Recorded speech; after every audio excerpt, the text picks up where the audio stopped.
ሁኔታ ውስጥ እንዳለ አታውቅም። በምን አይነት ሁኔታ ውስጥ እንዳለ የሚያውቀው አምላኩ ብቻ ነው። ነገ በዚህ ጊዜ ከነዚህ እንዳንዱ ነፍስን ባላደርገው ብላ ስትለው ትላንት እሳት የጠራ ሰውዬ፣ ትላንት በእግዚአብሔር የተወራረደ ሰው፣ ትላንት ቆፍጣና የነበረ ሰው፣ ለእግዚአብሔር የሚቀና ሰው፣ ታላላቅ ታምራቶችን ያደረገ ሰው በ24 ሰዓት ጊዜ ውስጥ በምን አይነት ሁኔታ ውስጥ እንደገባ ኤልዛቤልም አታውቅም፣ አካብም አያውቅም፣ ህዝቡም አያውቅም። ትናንት ለመለወጣቸው ምክንያት ሆኗል። እሱ ፊታቸውን ከጣዖት ወደ እግዚአብሔር እንዲመልሱ ኤልያስ ምክንያት ሆኗል። ትናንት ያገለገላቸው ሰዎች ናቸው። ኮንፈረንስ ላይ በድንቅ በታምራት ሆኑ እግዚአብሔር በሳት መልሶለታል። የኤልያስ አምላክ እውነተኛ አምላክ እንደሆነ እሱ በነበረበት ፕሮግራም ላይ ድንቅ ታምራት ሆኖ ተረጋግጧል። 4 ነጥብ ሆኗል። የባል ነቢያቶች ታርደዋል።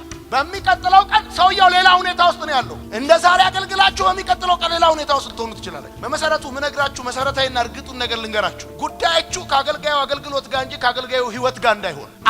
አገልጋይ ነው ማለት ሰውነቱ ይቀራል ማለት አይደለም። ኑሮ ይቀራል ማለት አይደለም። መፈተኑ ይቀራል ማለት አይደለም። ጉዳያችሁ ከአገልጋዩ አገልግሎት ጋር ከሆነ ጥሩ ነው። ግን አሁን የነገርኳችሁ ነገር አስቡ። ትላንትና በሳት መልሶለት፣ ትላንት የባል ነቢያቶች ታርደው የኤልያስ አምላክ እውነተኛ አምላክ እንደሆነ ተረጋግጦ እንደውም ሰዎች ይሄንን እግዚአብሔር በኤልያስ ህይወት ያደረገውን ታምራት አይተው የኤልያስ አምላክ ነው አምላክ ብለው መንፈሳዊ ህይወታቸው ተነቃቅቷል። ጃታካቻቲማ እያሉ ነው። እሱ ግን በሚቀጥለው ቀን ሌላ ሁኔታ ውስጥ ነው የገባው። ደግነቱ ምን አይነት ሁኔታ ውስጥ እንዳለ ትላንት ሲያገለግል ያዩትም ሰዎች አያውቁም። ኤልዛቤልም አታውቅም፣ አካብም አያውቅም። እግዚአብሔር ግን ያውቃል። ሰውየው የነበረበት ሁኔታ ካያችሁት ምድረ በዳ ነው። አንደኛ። ሁለተኛ ፍርሃትና ተስፋ መቁረጥ ውስጥ ነበር። ሶስተኛ ከእግዚአብሔር ይልቅ ኤልዛቤልን ትልቅ ያደረገበት ሁኔታ ውስጥ ነበር። ኤልያስ ትላንት በሳት የመለሰለትን እግዚአብሔር፣ ትላንት እግዚአብሔር በድቅ ያገለገለውን እግዚአብሔር፣ የአባቶቹን አምላክ እግዚአብሔር ትላንት ያገለገለውን እግዚአብሔር ዛሬ በብዙ ሁኔታ ጥያቄ ውስጥ ገብቷል። ሰውየው ምድረ በዳ ላይ ነው ያለው። በፍርሃትና በተስፋ መቁረጥ ውስጥ ነው ያለው። ከዛ ሲቀጥል ደግሞ ኤልዛቤል ከእግዚአብሔር ይልቅ ትልቅ እንደሆነች በቆጠረበት ሁኔታ ውስጥ ነው። አስባችሁታል? ህዝቡ ይሄን ቢያቅ እንደ ትላንት እሳት ይውረድ ብሎ እንደ ትላንት የባል ነቢያት ይታረድ ብሎ እንደ ዛሬ ይሄ ሰውዬ ግን ፍርሃት ውስጥ ሲገባ ተስፋ ሲቆርጥ ከእግዚአብሔር ይልቅ ኤልዛቤልን ትልቅ ሲያደርግ መሪው እንዲህ ከሆነ ከተመሪው ምን ሊሆን እንደሚችል ኢትዮጵያ ውስጥ የሆነ ጉዳይ ኮሽ ሲል እኮ ቴሌቪዥን የምታየው ጠቅላይ ሚኒስትሩ ምን አሉ ነው እኮ። ስንዴ አካባቢ ካሉ በሰላም ነው የምትተነፉ። ቤተ መንግስት ካሉ የሆነ ስራ ጉብኝት ላይ አገር ሰላም ነው የምትተነፉ። ጠቅላይ ሚኒስትሩ ራሳቸው በቴሌቪዥን ወጥተው አሁን አልቻልኩም ቢሉ ምንድነው የምታረጉት? ከዚህ በፊት ገብታችሁ ማታቋቸው አልጋ ስር ብሎ ነው የምትገቡት። ኤልያስ ምን አይነት ሰው ነበረ ትላንት? ዛሬ ነገሮች ያለበትን ሁኔታ የሚያውቀው እግዚአብሔር። ምን ላወራላችሁ ፈልጌ መሰል ሰዎች በእኔና በእናንተ የተገለጠውን ጸጋ ነው የሚያውቀው። አክቹዋሊ ያለንበትን ህይወት ኢዮብ ይላችሁ ማን ነው? ኤልያስ ፊዚካሊ ምድረ በዳ ውስጥ፣ ኢሞሽናሊ በፍርሃትና በተስፋ መቁረጥ ውስጥ ነው ያለው። ስፒሪቹዋሊ ኤልዛቤልን ከእግዚአብሔር በላይ ያደረገበት ሁኔታ ውስጥ፣ በዚህ ሁኔታ ውስጥ እንዳለ የሚያውቀው ግን እግዚአብሔር ብቻ ነው። ዲዩ ኖ ዳት እግዚአብሔር ያላችሁበትን ሁኔታ እንደሚያውቅ፣ ኮንፊውዥን ውስጥ እንዳላችሁ፣ በብዙ ጥያቄ ውስጥ እንዳላችሁ፣ ብዙ መልስ በሚያስፈልጋችሁ ጉዳይ ውስጥ እንዳላችሁ እግዚአብሔር እንደሚያውቅ ታውቃላችሁ። ላላችሁበት ሁኔታ ሰዎች የሚችሉትን ያህል ነው የሚመጡ፣ የምትፈልጉትን ያህል አይመጡ፣ ያቅማቸውን ያህል ነው የሚመጡ። እናንተ ላላችሁ ጥያቄ ሰዎች የሚደርሱላችሁ ያቅማቸውን ያህል፣ የምትፈልጉትን ያህል የሚደርስላችሁ እግዚአብሔር ነው። ምንም አይነት ጉዳይ ልትፈልጉ ትችላላችሁ። የምትፈልጉበትን አቅም ያህል ይመጣላችሁ እግዚአብሔር። አሚን ነው ወይ? አሚን ነው ወይ? በጣም ደስ የሚለኝ ነገር ልንገራችሁ። እግዚአብሔር ምን አይነት መልካም አምላክ ነው። ስለዚህ አሁን ያላችሁበትን ሁኔታ እግዚአብሔር ያውቃል ካልኳችሁ፣ እግዚአብሔር ምን አይነት አምላክ ነው ብላችሁ ስትጠይቁ ካላችሁበት ሁኔታ እንደምንም ብለ ወተን የጋና የሚል አምላክ አይደለም። ያላችሁበት ሁኔታ ድረስ የሚመጣ አምላክ ነው። እንደምንም ብለ ካለበት ሁኔታ ጥረግረ የራስን ቴክኒክ ተጠቅመ ሰዎችንም አማክረ ውጣና እኔ ወዳለሁበትና የሚል አምላክ አይደለም። ኤልያስ ምድረ በዳ ውስጥ ነው። ኤልያስ ፍርሃት ውስጥ ነው። ኤልያስ ተስፋ መቁረጥ ውስጥ ነው። ኤልያስ ኤልዛቤልን ትልቅ ያደረገበት ሁኔታ ውስጥ ነው። እግዚአብሔር ኤልያስ በዚህ ሁኔታ ውስጥ ስለሆነ ከዚህ ሁኔታ ወጥቶ እኔ ጋር እስኪመጣ ድረስ ወደ ትልቅ መረዳት እስኪመጣ ድረስ ብሎ አልተው። ኤልያስ ያለበት ምድረ በዳ ድረስ እግዚአብሔር በህልውና ወክ አደረገ። ሄደ፣ ጎኑን ነካው። እግዚአብሔር ፕሮቫይድ አደረገው። ዛሬ ነግራቸዋለሁ፣ እግዚአብሔር ያላችሁበት ሁኔታ ድረስ ይመጣል። ወዳጆቼ ሰዎች እኛ ጥያቄው ስንሆን ለጥያቄያችን መልስ ለመስጠት ደጅ ያስጠኑናል። መመላለስ አለብን ጥያቄያችንን ለማስመለስ፣ እንቆቅልሻችንን ለመፍታት። እግዚአብሔር የኔና የናንተን ጥያቄ ለመመለስ ደጅ ያስጠናንም። ካለንበት ሁኔታ ወጥተን ቸርች እስክንመጣ ወይ የሆነ ሁኔታ እስክንመጣ አይደለም። አንድ ሰው አሜን የሚል ሰው ካለ ዛሬ እግዚአብሔር ይመጣለታል። ዛሬ እግዚአብሔር ይመጣለታል።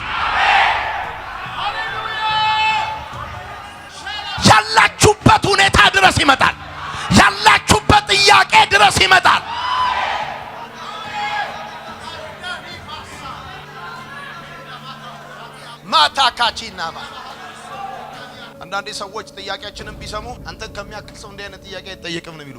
አንተ እኮ ትልቅ ሰው አይደለም እንዴ? እንዴት እንዲህ አይነት ጥያቄ ይጠይቃል እንዴ? ረጅም ዓመት በክርስትና ኖርሃል አይደል? አገልጋይ አይደለም እንዴ? እንዴት ተብሎ ይጠየቃል? ትቶኛል፣ ረስቶኛል፣ የኔ ጉዳይ ሰጠውም፣ ያለሁበት ሁኔታ ከባድ ነው። አንድ አገልጋይ ብሏል፣ ወንጌላዊ ብሏል፣ የህይወቱ መከራና ፈተና ሲበዛ አገልጋዮቹን ወደ ቢሮ አስገባና ቆለፈና ማንም እንደሌለ አረጋግጦ ለመሆኑ እግዚአብሔር አለ አንዳንዴ መኖሩን እስክትጠራጠሩ ድረስ የእናንተ ጥያቄ በጥያቄ ደረጃ እንደሰማ እንደተቀበለ እንኳን ማኮኖ ጌታ ሚላችሁ ዛሬ እኮ ሚላችሁ አው ካላችሁበት ሁኔታ እንደምንም ብላችሁ እኔ ጋር ድረሱ አለ ሚላችሁ እግዚአብሔር ያላችሁበት ሁኔታ ውስጥ እመጣለሁ ይላችኋል። አቤት! ምክንያቱም ያለንበትን ሁኔታ የሚያውቅ እግዚአብሔር ብቻ ነው። አሜን ነው። እስኪ አሜን በሉ። ስለዚህ እግዚአብሔር ደስ የሚለው በምንም አይነት ሁኔታ ውስጥ እግዚአብሔር ከዛ ሁኔታ ይገርማቸዋል ሲመጣ አቅማችንን ያውቃል። አቅማችን ወዳጆቼ ሐዋርያት ፈርተው በር ዘግተው በነበረበት ጊዜ በር ቢንኳኳ በልብ ድካም ኦሬዲ ሰዎቹ ፈርተዋል። በር ዘግ የኔ ጌታ በር ቢንኳኳ በልብ ድካም ብዙዎቹ እንደሚሞቱ ስለሚያውቅ ሳንኳኳ የበር መንኳኳት የሚጥለን ከሆነ ሳንኳኳ ይመጣል። ድምጽ የሚረብሸን ከሆነ በዝምታ ይመጣል። እሱ ለጆሮአችንም ለልባችንም ይናገራል። ማታካ ለእናንተ በሚያስፈልጋችሁ ሁኔታ እግዚአብሔር ይመጣል። አልሰማችሁኝም ያልኳችሁ? አቅማችሁን እግዚአብሔር በሚያውቅበት ሁኔታ ይመጣል።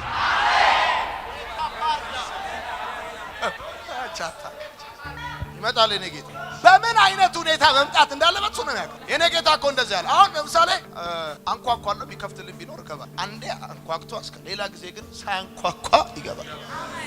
የእናንተ ሁኔታ በምን መልኩ የእሱን መምጣት እንደሚያስተናግድ እሱ ያውቃል። የበር መንኳኳት የማያስፈልገው ከሆነ ወይም የበር መንኳኳት የሚጥላችሁ ከሆነ አንኳኳ። ድምጽ የሚረብሻችሁ ከሆነ በዝምታ ይመጣል።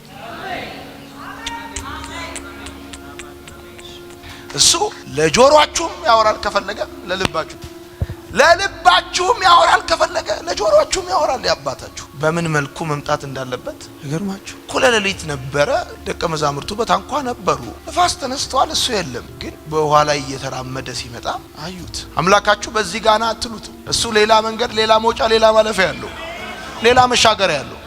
በዚህ ጋና አልልህም፣ በዛ ጋና አልልህም። አንተ ሌላ መንገድ፣ ሌላ ማለፊያ፣ ሌላ መውጫ፣ ሌላ መሻገሪያ አለ። አጠገባችሁ ያለውን ሰው በሚረብሽ በኩል አይመጣም በሉት። አቅምን ያውቃል በሉት። ደግሞ ያለህበት ሁኔታ ድረስ ይመጣል በሉት። ዛሬ እግዚአብሔር ምን እያወራ እንደሆነ ሰምተሃል ወይ በሉት። እልፍ ጥያቄ አንድ መልስ፣ እልፍ ጥያቄ አንድ መልስ፣ እልፍ ምዕራፍ አንድ መልስ። እንዲም ብታረገው ህልውና ብቻ የሚባል አሁን አንዳንድ ጊዜ እግዚአብሔር ለጥያቄያችሁ መልስ ይዞ እንደመጣ እጁ ላይ ፌስታል ስላላያችሁ እንቆቅልሻችሁ እየተመለሰ እንዳልሆነ ሊሰማችሁ ይችላል። አታቻቻ እጁ ላይ ፌስታል ወይም ሻንጣ የሚገፋ ምናምን አያስፈልገውም። እሱ ህልውናውን ፊል ስታረጉት የዛን ጊዜ ደጆች ይከፈታሉ። እየተከፈቱ ነው፣ እየተሰሩ ነው፣ መልሳችሁ እየፈጠነ ነው። ህልውናውን ፊል ፕሬዘንሱን ፊል ስታረግ ያው እግዚአብሔር ምስክሬ ነው። ገብታችሁ ዝም ብሎ ሊያጫውታችሁ ዝም ብሎ የሆነ ነገር ኪል ያረጋችሁ የሚሰማችሁ ፕሬዘንስ እንዳይመስላችሁ። እየተዘመረ እየተመለከ እየተጸለየ እግዚአብሔር ቃል እየተነገረ መንገድ ላይ እየሄዳችሁ መኪና እየነዳችሁ ቤት ውስጥ ሆናችሁ ቃሉ ሜዲቴት እያረጋችሁ የእግዚአብሔር ህልውና ፕሬዘንሱን ፊል ስታረጉት አያችሁ። በዛ ውስጥ ይኸውላችሁ ሲሞላ እንጂ መቼ እንደሞላ ሲነሳ እንጂ መቼ እንደሞቀ ሳታቁት ነገሮቻችሁ ቦታው ይዘው ታገኙታላችሁ። ግዴላችሁ። ይሄ የእግዚአብሔር መልእክት ነው ዛሬ። ይሄ የእግዚአብሔር መልእክት ነው ዛሬ። ወዳጆች ጳውሎስና ሲላስ በእስር ቤት ውስጥ የነበረው የሞላው አያችሁ፣ የሞላው የእግዚአብሔር የተጠራው ስም ስብዕና ነው፣ ማንነት ነው። የወይኒ ቤቱን ፕሬዘንስ ሲሞላው ሰንሰለቶች ኤግዚስት ማድረግ አይችሉም። ደጆች እንደተቆለፉ መቆየት አይችሉም። አቻታካች የእግዚአብሔር ህልውና የሞላበት ቤት ውስጥ ነገሮች እንደነበሩ መኖር አይችሉም። ማታካቻ የመጋስ ድምፅ አይሰማም። የሚበጠሱ ነገሮች ይታያሉ። ቁልፎች አይሰሙም፣ ደጆች ይከፈታሉ። እግዚአብሔር እንደዚህ ይለኛል፣ ባላችሁበት ሁኔታ ይለኛል ጌታ፣ አትቆዩም። በኢየሱስ የአድራሻ ለውጦች ይሆናሉ። ማህተቦች ይመታሉ፣ በሮች ይከፈታሉ። ማታካቻ ያቲና ማታካቻ ሻላባስ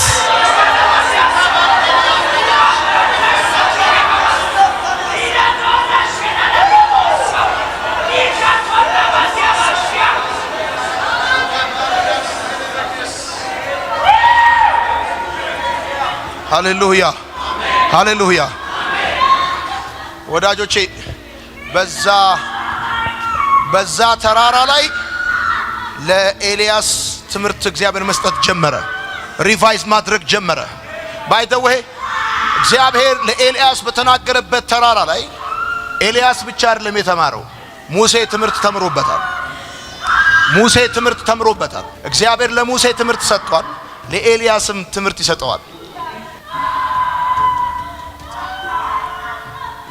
በዝምታ ውስጥ ግን እግዚአብሔር ነበር እንደሚል ማታ ካቻቲካ ምን እያላችሁ እንደሆነ ዛሬ እግዚአብሔር ምን እያወራችሁ እንደሆነ በትክክል አንደርስታንድ አድርጋችሁት ከሆነ ቃሉን አግኝታችሁት ከሆነ ደስ ይለኛል። አንደኛ ለምሳሌ አንዳንድ ጊዜ የሆነ ጥያቄ ብጠይቅ እንዴት እንዲህ አይነት ጥያቄ ጠየቀ ይባላልው ብላችሁ ለጥያቄያችሁ መልስ ባታገኙም ግን ዝም ብላችሁ ትኖራላችሁ። እግዚአብሔር ጥያቄያችሁን ያከብረዋል። ኤሌመንተሪ ይሁን ምን ይሁን ጥያቄያችሁ እግዚአብሔር የሰውን ጥያቄ ያከብራል። ለጥያቄያችሁ ደግሞ መልስ ይሰጣል። ይሁን መንፈሳዊ መሆን ማለት ከተሰማችሁ ስሜት ሁሉ ጋር ወደ እግዚአብሔር መቅረብ ማለት እንጂ አለመድከም ማለት አይደለም። አለመፈተን ማለት አይደለም። አለመውደቅ ማለት አይደለም። አለመሳሳት ማለት አይደለም። የከበዳችሁን ነገር ወደ እግዚአብሔር ይዛችሁ ትመጣላችሁ ማለት ነው እንጂ ያችሁ ኢዮብ ትዳር ጥያቄ ሆኖበት ህይወት ጥያቄ ሆኖበት እዚህ ውስጥ አላችሁ። መሰንበት ጥያቄ ሆነባችሁ ሰዎች ተውት መኖር አይደለም። የቤተሰባችሁ ጉዳይ ጥያቄ ሆነባችሁ ሰዎች፣ የእናታችሁ የአባታችሁ የእናንተ ቤት ጉዳይ መላው የጠፋባችሁ ሰዎች፣ ጤንነታችሁ ጥያቄ የሆነባችሁ ሰዎች ግን ለምን ህይወቴ ግን ለምንድነው እግዚአብሔር በዚህ ሁኔታ ውስጥ እንዳልፍ የፈቀደው? እና የምትጠብቋቸው መልሶች ይኸውልህ በዚህ ሁኔታ ውስጥ ያለፍከው አንደኛ፣ ሁለተኛ፣ ሶስተኛ፣ አራተኛ ብላችሁ መልስ እየጠበቃችሁ ከሆነ ከእግዚአብሔር ጋር ትተላለፋላችሁ። እግዚአብሔር ሲመጣ 38 ምዕራፍ ያስወራውን ኢዮብን በ3 ምዕራፍ በአንድ መልስ ነው የመጣው። ደግመዋለሁ። እግዚአብሔር ኢዮብ ጋር ለ38 ምዕራፍ ጥያቄ 3 ምዕራፍ አንድ መልስ ነው ይዞ የመጣው። አቻታ 3 ምዕራፍ አንድ መልስ። በ3ቱ ምዕራፍ ውስጥ ጌትነቱን፣ አምላክነቱን፣ ታላቅነቱን፣ አባትነቱን እሱ የህይወት መገኛ ሶርስ መሆኑ ኢዮብ ወደ ምድር ሲመጣ አልተማከረም ከእግዚአብሔር ጋር። በህልውናው ብቻ ነው የመለሰለት። ወዳጆቼ ለዚህ ጥያቄያችሁ መልሱ ይሄ ነው፣ ለዚህ ጥያቄያችሁ መልሱ ይሄ ነው የሚል የእግዚአብሔርን አመጣጥ እንዳትጠብቁ። ሲመጣ በሁሉን ቻይነቱ ይመጣል እንጂ ሰው እጅ እየመታ እንደሚያስረዳ እጃችሁን እየመታ ሊያስረዳችሁ አይመጣም።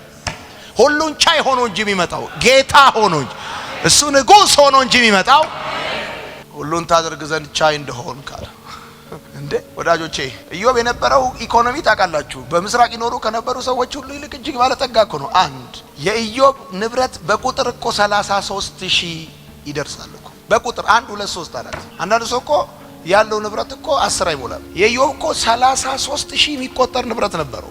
ብዙ ልጆች ነበሩት፣ አስባችሁታል? ብዙ ሎሌዎች ነበሩት፣ ብዙ ግመሎች፣ ብዙ ፍየሎች ነበሩት። እና ያጣው ነገር ዝርዝርና እግዚአብሔር ይዞለት የመጣው መልስ በቁጥርም በአይነትም አይገጣጠሙ። እግዚአብሔር ያጣው ነገር እጅግ ብዙ ነው፣ በአይነትም በዝርዝርም በቁጥርም።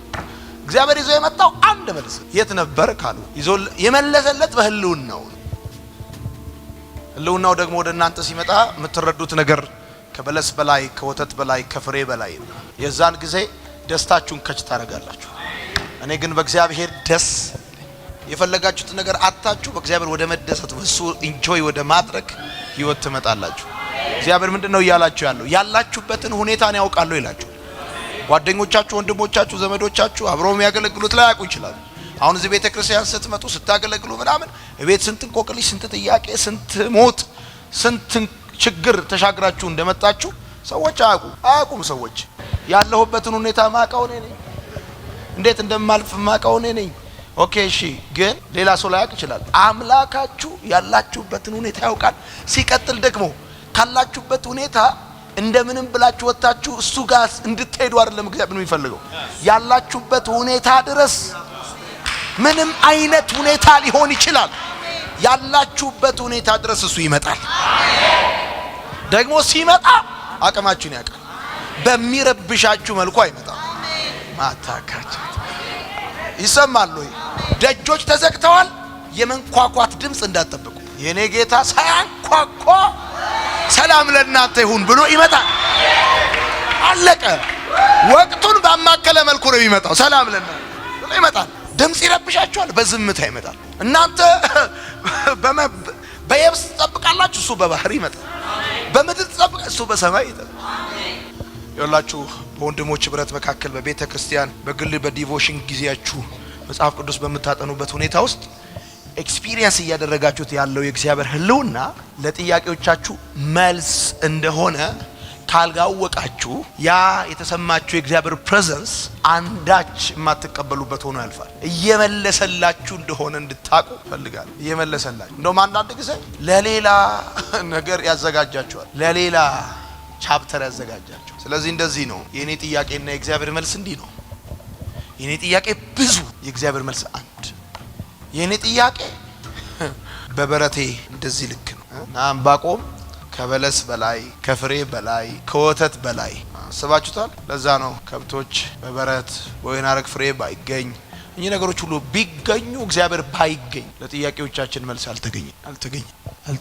እንዲህ ብላችሁ ጻፉ። እሱ ለጆሮም ለልብም ይናገራል። አምላካችሁ ለጆሮም ለልብም ይናገራል። አንዳንድ ጊዜ እኮ ታውቆኝ ነበር ትላላችሁ። ታውቆኝ ነበር ለልባችሁ አውጣጫውቷቸዋል። ድምጽ ስላልሰማችሁ ነው እንጂ ታውቆኝ ነበር። የሆነ ነገር ሲሆን ታውቆኝ ነበር፣ እኔ እኮ ልል ነበር፣ የሆነ ነገር ነግሮኝ ነበር እንዲህ እንደሚሆን ትላላችሁ። እሱ ከፈለገ ለጆሮአችሁም ይነግራችኋል፣ ከፈለገ ለልባችሁም ይነግራችኋል። ያላችሁበትን ሁኔታ ያውቃል። ታውቃለህ የኔ ጌታ ያለሁበትን ሁኔታ፣ መፍራቴን፣ ተስፋ መቁረጤን፣ ምድረ በዳ ውስጥ መሆኔን ታውቃለህ። ነገርኳችሁ እኮ እንደ ትላንት ይሄ ሰውዬ እኮ ሰማይና ምድርን ያነካካ ሰው እንደ ዛሬ ወደ ምድረ በዳ የነካው ራሱ ሸሸ ሰውየው ፍርሃት ውስጥ እንደው ቆይ ምን የሚፈጠር ይመስላችኋል? ኤልዛቤል ኤልያስ እንደፈራ ብታውቅ፣ አካብ ኤልያስ ተስፋ እንደቆረጠ ቢያውቅ፣ ህዝቡስ አይገርማችሁ? ህዝቡም ኤልያስ የነበረበት ሁኔታ አያውቅም። ኤልዛቤልም አታውቅም፣ አካብም አያውቅም። እግዚአብሔር ግን ኤልያስ ምን አይነት ሁኔታ ውስጥ እንደነበር ያውቃል።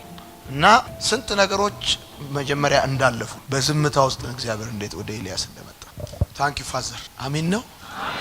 ክርስቲያን ሆናችኋል፣ ጌታን ተቀብላችኋል፣ አገልጋይ ሆናችኋል ማለት ኑሮ ቀርቶላችኋል ማለት አይደለም። ሰው መሆን አልቀረም። ሰው መሆን ካልቀረ በሰውነት ውስጥ ያለ መፈተን አይቀርም። መውደቅ፣ መዛል፣ ተስፋ መቁረጥ አይቀርም። መከፋት፣ እጅ መስጠት። አንዳንዴ እኮ እጅ ትሰጣላችሁ። ከአባቶቼ አልበልጥም በቃ አሰናብተኝ ምናምን አለ። ባይዘው ኤልያስ ራሱ ታውቃላችሁ ከአባቶቼ አልበልጥም ብሎ አለ። ልክ ነው። አባቶቹ ብዙ በድንቅና በታምራት አገልግለዋል። የኤልያስ ከኤልያስ አባቶች መካከል ግን እግዚአብሔር በሳት የመለሰለት ኤልያስ ብቻ ነው። ኖዋን እግዚአብሔር ለማንም ለኤልያስ እንደመለሰ አልመለሰም። እና ሰውየው ሳይጨርስ ነው ሊያስጨርሱት የሞከሩት። ወዳጆቼ አንደኛ አንዳንዴ እኮ ግራ ሲገባችሁ ይድረስ ለእግዚአብሔር ብላችሁ ደብዳቤ ትጽፋላችሁ አይደለም? በቃ ይሄው በልቤ ላይ ካለው ጥያቄ ይልቅ በወረቀት ላይ ያለ ሁሉ የሚታይ እስኪመስላችሁ ድረስ ይድረስ ለእግዚአብሔር። የኔ ነገር እስከ መቼ ነው? ነጥብ እውነት እሺ፣ እግዚአብሔር ያላችሁበት ሁኔታ ድረስ ይመጣል። እንዲህ ብላችሁ ጻፉ። የእግዚአብሔር መልስ አቅምህን ያውቃል። አንድ ሰው የልቡን ያመዋል፣ የልብ ድካም አለበት እና ሆስፒታል እየታከመ ሎተሪ ደረሰው እና ወንድሞቹ ሁለት ወንድሞች አሉት። አንተ ንገረው ይላሉ። ከሰማ ደንግጦ እንዳይሞት አንተ ንገረው ይላሉ። ቀንሰ ንገረው፣ ቀስ አድርገህ ንገረው ምናምን ይላል። ከዛ አንደኛው እንደምን ብሎ ደፈር ብሎ ሄደ ሊነግረው በተኛበት። ሎተሪ ቢደርስ ምን ታረጋለህ አለው። ግማሹ ላንተ ሰጣለሁ ሲለው ራሱ ድፍጥታ ሊነግረው የሄደው ሰውዬ ራሱ ወደቀ። አልጠበቀም፣ ራሱ ተደፋ። እውነት ነው ደርሶታል እኮ እንደደረሰው የኛው ሰውዬ ነው የሚያውቀው። አንዳንዴ መልስ ራሱ ይድፋችሁ አይድፋችሁ ስለማይታወቅ አቅማችሁን ባገናዘበ መልኩ ነው መልሳችሁ ራሱ የሚመጣው። አልሰማችሁኝም? የሚመጣው መልስ ራሱ አንዳንዶቻችሁ በጣም ጠይቃችሁ መልሱ ቢመጣ ልትሞቱ ትችላላችሁ። በማትሞቱበት አግባብ ቀስ ብሎ ለዚህ ነው ጌታ ገብቷቸዋል አይደል? በሩ ነው ሐዋርያት እዛ በሩን ዘግተው ተጨንቀው በነበረ ጊዜ ፈርተዋል እኮ እኔ ጌታ ቢያንኳኳ ግማሹት በልብ ድካም እዛው ነው የሚያሸልም። ስለዚህ እኔ ጌታ ስለሚያውቃል አንኳኳ። በፍርሃት ላይ እንደገና ሌላ ፍርሃት አያስፈልጋቸውም ብሎ ሰላም ለእናንተ ይሁን ብሎ በሩን ሳያንኳኳ እኔ ጌታ አይተዋል። በር መንኳኳት የሚጥልህ ከሆነ ሳያንኳኳ ይመጣል። ድምጽ የሚረብሻችሁ ከሆነ በዝምታ ይመጣል። ብሎ ስራችሁ ብቻ ተሰርቶ አንዳንዴ እናንተ ከማወቃችሁ በፊት ጠላቶቻችሁ ያውቃሉ። ጠላቶቻችሁ የእናንተ ነገር እንደተሰራ አውቀው ያዙ ይልቀቁኝ ይላሉ። እናንተ ሳይገባችሁ እነሱ ይገባቸዋል። እናንተ አይናችሁ ሳይከፈት እነሱ ይከፈትላቸው። እዚህ ያላችሁ ሰዎች ብዙ መልስ እንዳትፈልጉ። እግዚአብሔር ለየትኛውም ጥያቄያችሁ አንድ መልስ አለ። ለምሳሌ አሁን የእናንተን አገልግሎት ፋሬስ እንዲሆን ከፈለገ እግዚአብሔር 40 ሺህ ያስፈልገው። በአንድ ሰው ታሪክ ነው የሚቀይረው። በአንድ ጉዳይ አላያችሁትም? ጴጥሮስን እዛ መልካም በር ላይ ተቀምጦ የነበረው ሰውዬ ፈወሰው። 3000 ሰው ዳነ። ጌታ ለእናንተ እልፍ ጥያቄ ካላችሁ አንድ መልስ ይበቃዋል። ፕሬዝ ጋድ። አንድ መልስ ይበቃዋል። የኔ ጌታ እልፍ ጥያቄ ነው፣ አንድ መልስ ይበቃዋል። አንድ መልስ የሆነ ቦታ ላይ ብቻ ስዊች ኦን ሲያደርገው ነገሩ ሁሉ ይስተካከላል። ፕሬዝ ጋድ። ጥያቄ ውስጥ ያላችሁ ሰዎች የኔ ጥያቄና የእግዚአብሔር መልስ ምናልባት አንዳንዶቻችሁ የእግዚአብሔር መልስ እየጠበቃችሁ ያላችሁት እናንተ በዘረጋችሁት ፎርሙላ ሊሆን ይችላል።